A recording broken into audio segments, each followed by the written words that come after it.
So I've been thinking about this for a while, and I've been as jacked up and juiced about our defense as any Raiders fan, right? How long have we been saying, as long as this podcast has existed, we've said, oh my God, we just have to have not an atrocious defense. Like, I'm not asking for a top 10 defense. I'm not asking for a top 5 defense. I'm not asking for a plus 12 turnover margin. Just give us an average defense. We've seen what the Raiders are capable of, and Derek Carr is capable of with just like a regular below average defense. Give us just an average defense, and we're going to turn some heads. And that's what's happening, right? These last 3 games, the Raiders are an average defense, which if we were like the Ravens or Steelers or Patriots, if this is a podcast on the Patriots, we'd be pissed. Like, oh my God, this defense is taking a dump. They're just average now. Average is a good thing now, right? So the Raiders, 15th in points per game at 24, right? Better than average. Better than average. In yards per game, 16th in yards per game. Average. In passing yards per game, average. The only thing we're hurting on is rushing yards per game. That one we're 21st, right? And that was the first game we gave up almost 200 yards to the best running team. And that was playing the best, arguably the best running team in football in the Ravens. Well, they are right now. They're leading the league in rushing. Right? And on top of that, we've also played an extra quarter and a half or so of football because we've had 2 overtime games. So that kind of skews these averages a little bit, right? But even then, 15th in points per game, 14th in yards per game, 13th in passing yards per game. So better than average and all that, 21st in rushing yards per game. So an average defense. We have an average defense. And what do we always say? Give us an average or even below average defense, and we're going to turn some heads. We're going to play well. 3-0 now. Obviously, Derek Carr's playing lights out. Offense is playing lights out. Receivers are playing lights out. But the defense is also average. And that's also given Gruden and Carr an opportunity to just like play hopefully normal football. If anything, the defense is keeping our offense in the game early in games because back-to-back games, Derek Carr's been off early. Like the first quarter and a half of every game, he's terrible. And then he just goes off, right? And he just becomes like MVP caliber Derek Carr, halfway through the second quarter and on into overtime. Yeah, so, once Derek Carr gets the info off of John Gruden's scripted plays, once he gets that info to be able to compute that info, he's able to go into the right plays, because the teams aren't going to run the exact same defensive scheme exactly the same way as they did in previous weeks. They're going to kind of change it up a little bit for you specifically. So just kind of slotting what they're doing now and how their calls look now as opposed to what they looked like on tape. That's really what the first 15 scripted plays are for. And that can be a little bit of why Carr isn't as sharp and the offense isn't as sharp the first quarter. Yeah. So the question is this average which is a fantastic run for a Raiders defense, right? Is this run of mediocrity that we're so happy about sustainable? Because we've seen back-to-back seasons, we've started off hot, not our defense, but the team started off hot, and we've petered out later on. Is this defensive success sustainable? I say it is, and this is why. One, we've played some really good offensive teams, right? Ravens, the Steelers are, even though the win looks like less and less good as the Steelers have struggles have moved on, but Ben's still hard to bring down. The talented receivers in Pittsburgh are still there.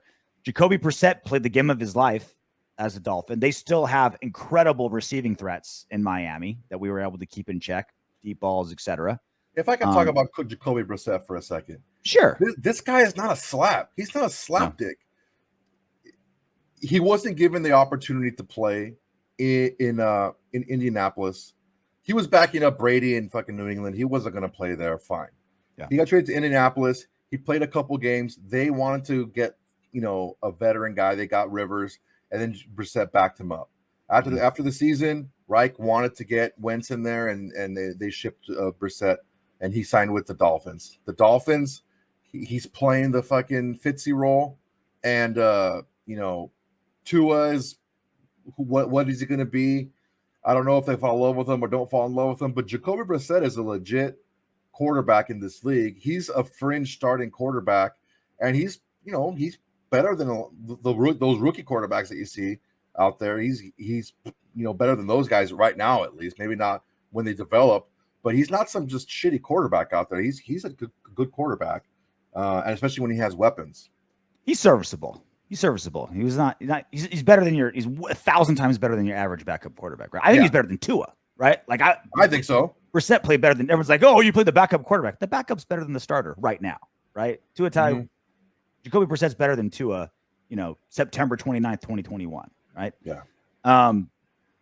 But is it sustainable, right? We've played some good offenses, some with some holes and some warts that we're learning about later, but we've played some good offenses and we're still playing average to slightly above average in most metrics. This is why I think it's going to be sustainable. One, we don't have a bunch of fluky. One is we've played a lot of good teams. Our record, like the teams are playing down the stretch. Not a lot of great offenses, right? We'll have the Chargers on Monday night. Good offense. Bears, atrocious, maybe the worst offense in football, playing terrible. Broncos, decent. They haven't played anybody to be able to tell how good their offense is yet. They've played 3 teams that are all 0-3, right? So we don't know what they have. Yeah. Eagles offense terrible. Giants offense terrible. Obviously the Chiefs are great. Bengals D-line terrible. Cowboys offense good. Washington offense not good. So we've got 2 really good 3 good offenses we're going to play moving forward, right? Chiefs twice and the Cowboys in the next 9 games. The rest of the offenses, pretty bad. Pretty bad. I mean, our defense is going to look amazing up against the Bears. So that's reason number 2. The last one, we're not good at the high fluky stats, which I call them, like stats that are not really sustainable, kind of flash in the pan stats, things like that. So for instance, we're only +1 in the turnover differential. +1. We've only gotten 1 turnover more than we've turned it over. We're not like the Cowboys who are at +5. That's something that's not going to happen. Now, it's true. There are DBs that are better at getting interceptions. There are linebackers and defensive ends that are better at strip sacks and causing fumbles. That's certainly true. But it's a more fluky stat than pressures, tackles, yards per game. Like these things can be streaky. So if our defense was playing well and we were at, 13 sacks, 14 sacks this season, +5 turnover differential, like, okay, that's awesome. That's great that we're doing it. I don't know how sustainable that is. That's sustainable, yeah. We don't have that. +1 turnover differential, no defensive touchdowns, and no crazy like Max Crosby's 4 sack game, right? The sacks aren't that high. It's all consistent numbers. Yards per game are pressures per game are high, pressures per drop back are high.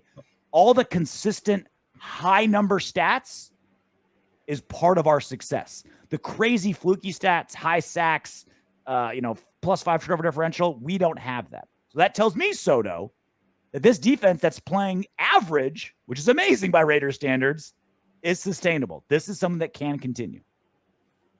The thing that I look at when I look at our defense is the players that we brought in, they are playing up to their capabilities. They're not playing off their ass.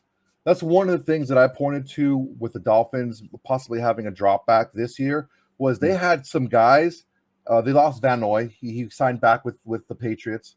Funny how that works. The Patriots, you can't play anymore. I'm going to release you. Oh, you balled out this year with the fucking Miami. Come on back. But they lost Van Noy and a lot of fluky things. A lot of the guys on that defense were playing well above because they did a patchwork style defense similar to what the Raiders are doing this year. But those players played off their ass. And the guys that are performing for us this year, they're not really doing anything that they haven't done already in the past. It's just they have better complement around them, and they're putting a little bit better position to succeed. Solomon Thomas probably is playing a lot better than he has, but he's playing a different position. So that can be excused. But Perriman is who he is. Littleton is showing he is more who he was with the Rams. Hayward is, a former Pro Bowler who's, playing back to form. So we're not having all these, like you said, in these crazy swings in play. It's just solid, consistent defense. And so that's what's I'm looking at is this something that can continue for the entire season? And all the data to me says yes, which is great. And that's also in like we got to do like a really really big like feature on this, like a show just based on this, because it's really important, I think, for fans to realize how big it is that we have an average defense. We've had a top 10 defense twice in the last 30 years. Like, this is an institutional problem the Raiders have dealt with almost my entire life. As long as I've been watching the Raiders, this has been an institutional problem. And let's talk about that second stint of Art Shell. Mm-hmm. They were that good defensively because teams got a lead on us and just stopped scoring. Yep. Because they just sat on the ball and just ran the ball out and ran the clock out. So that's why that's why we were so good defensive as far as points allowed, because we were scoring like fucking 12, 13 points a game. So teams would get scored two touchdowns, 17 points. I'm like, all right, we're good. They aren't coming back. We're ranked 15th in points per game, right? So we're average, right? Points per game. That's the best ranking we've had since 2002. Super Bowl year. Super Bowl year, right? We went to the Super Bowl on that when we were sick. We were 6th overall in points per game, ranked 6th, which is phenomenal, right? 2002. I was a freshman in college. I was still a teenager. That's the best we've had in 19 seasons, just being average, just being 15th. That's how big this is, that we're an average defense and we're 3-0. And Derek Carr's having an MVP caliber season. And Max Crosby's having a defensive player of the year caliber season. I mean, this is huge.